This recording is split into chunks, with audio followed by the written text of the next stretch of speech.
This is Valley News Live at noon. Buffalo, New York still struggling with up to 6 feet of snow in some parts. Blizzard conditions hit over the weekend, causing 36 hours of whiteout conditions in some neighborhoods. You see it there on your screen. One man says his street looked like a ghost town at 5 p.m. with limited visibility and deep snow cover. The city imposed a driving ban on Friday that remained in effect for much of the holiday weekend. All 3 of the Buffalo area border crossing bridges were closed to inbound traffic from Canada. At least 46 deaths are now blamed on the winter storm that hit much of the U.S.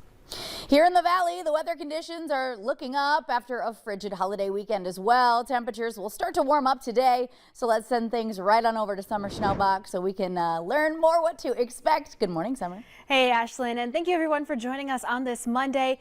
A little bit of a late Christmas present for us. Our Coronado Skycam is no longer frozen in place. I was very, very excited that we were finally able to move it and unthaw it enough today to get some different views. Here's a look at I-94 westbound. There's West Fargo in the background there. Roads are improving, but still some of those off ramps and on ramps are still kind of iced over. But overall, travel is gradually improving. Yesterday, snow fell across the region, 3.2 inches in Moorhead, just under that in Breckenridge. Here in Fargo, 3 inches of snow. McLeod, 2.5 inches. Lairmore and Piesic, 2 inches of snow. A couple higher reports, 5.5 inches, 12 miles northeast of Devils Lake. In Devils Lake, 4.5 inches. 4 inches in Jamestown, 3.3 in Castleton. Right now, temperatures are getting closer to that 0-degree mark at 0 in Detroit Lakes and Devils Lake, 4 above in Bemidji, still 5 below here in Fargo. But Ashlyn, we have clouds that will be increasing here over the next couple of hours.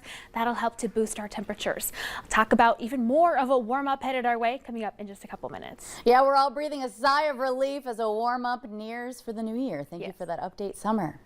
Time now is 12:03. The death toll from a massive winter storm has risen to at least 48 nationwide, including more than 24 in Buffalo, New York. Fewer than 100,000 customers across the U.S. remain without power today after the storm gave much of the country a freezing cold Christmas. But the problems at the airports continue on throughout our day. Christian Benavides has the latest from Miami, where dozens of flights have been canceled already this morning. The snow battering Buffalo, New York is showing no signs of letting up. Officials expect the area to get another 8 to 12 inches by Tuesday afternoon. This is not helpful as we're trying to recover and clear off streets and get into areas that still have not had a plow. That's on top of 3.5 feet that came down over the weekend, making most roads in the area impassable. Cars everywhere, pointing the wrong direction on roads. They've basically been plowed in. Hundreds of thousands of Americans experienced power outages at some point over the weekend, from Maine to Washington State. It was cold. This man and his family spent Christmas at a library turned warming shelter in Roanoke, Virginia. This is a warm place and it's for everybody. It's a lot better than our place right now. The frigid temperatures also caused major disruptions across the South. Burst water pipes brought a wet Christmas for Georgia repair crews and led to a boil water advisory in parts of Mississippi. Can't cook, we can't wash our dishes. The weather is causing major trouble at airports nationwide. Thousands of flights have been either canceled or delayed Monday morning, according to FlightAware. I understand everybody's frustrated. We can't control the weather. That's in addition to the more than 9,000 flights that were canceled or delayed on Christmas Day. Christian Benavides, CBS News, Miami. Now, temperatures are expected to climb across the nation this week, but forecasters say there is a chance that rain and melting ice out west could bring flooding through tomorrow from Seattle all the way to San Francisco. Local Air Force veteran Mark Lindquist continues his Operation Sleep Out to raise awareness for Americans to help Ukrainians this winter and engage them to take action.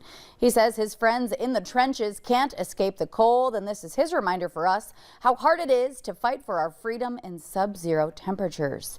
Tonight on Valley News Live, we'll bring you updates and hear from Lindquist as he camps out outside of our VNL studios. And you may have seen shots of this on social media. People in South Minneapolis say it's still a mystery. They're trying to figure out why this car is still sitting on top of a big pile of snow and how it got there in the first place. Now, for some reason, the car is not one of the 5,000 vehicles ticketed during the Twin Cities snow emergencies. Neighbors say they are puzzled and say the car and snow pile have turned into a tourist attraction with lots of people swinging by to grab photos. Uh-oh. A Moorhead family in temporary living quarters now after being forced from their home on Christmas Day. A fire was reported around 8 last night at the Belsey Townhomes in the 3100 block of 14th Street South. Dispatch audio indicates there was fire coming from a furnace and that the flames spread into the attic. The home badly damaged. Luckily, though, no reports of injuries. We don't know the exact cause of the fire. And Fargo police still asking for help tracking down a runaway from Fargo. The family of 15-year-old Haley Carlson says she left home early Saturday morning. They believe she may be traveling to Chicago or Colorado. Be sure to contact Fargo police with any information. She left home without her phone or her computer. 5 people now in custody in the fatal shooting of a 19-year-old man at the Mall of America that sent the sprawling commercial center into lockdown on one of the final days of the holiday shopping season. Bloomington police say just before 8 Friday night, officers stationed at the mall heard gunshots that came from the first floor of Nordstrom's department store. Police say it appears there was a fight between 5 to 9 people just before that shooting. The suspects were taken into custody at a home in nearby St. Louis Park by the SWAT team. There were officers from 3 separate jurisdictions. A 6th suspect still on the loose. You come to Bloomington and think you're going to kill people and get away with it? No, we're not playing that here. You're going to jail. And we're going to make sure that anybody else that helped these folks are going to go to jail too. Authorities say another person was grazed by a stray bullet but was not seriously injured. When we come back, we'll tell you how the coming days could be critical in the wave of a triple-demic. And up next, weather to plan out your day as we take this nice sunny shot across Fargo, courtesy of our Corwin Live Cam. We'll be right back.